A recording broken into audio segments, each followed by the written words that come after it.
we sell bonds, right? Bonds are like our credit line.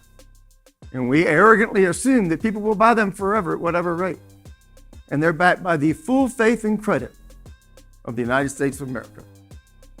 And, I think the full faith and credit is, there's two things going into that.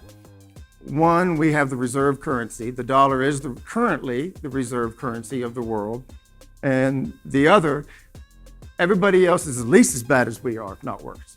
The whole world is in debt, and we see the Greases and this, that, and the other, and we think, well, those people are messed up. But we're heading down the same path. And so again, I don't want to be negative, but this is just a fact. What year did the US dollar become the world currency?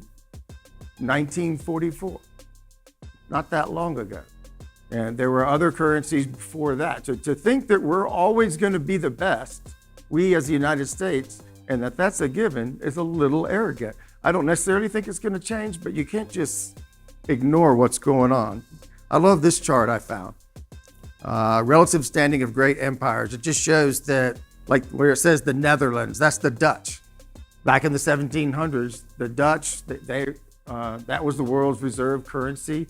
They rose and they fell. You see the United Kingdom, the British, they rose and the pound was the reserve currency and it fell after we whipped their butts and made our country. And now we were up and now we're on a little bit of a downward trend while China's going up. I mean, in 100 years, 200 years, 500 years from now, are we going to be number one? Maybe, but it's not just a given. We can't just put that in as a given assumption. But I thought that was a cool chart. Here's our national debt over the last 100 years. I don't know about you, but I'm seeing a trend. We owe a lot of money and it's going up every year.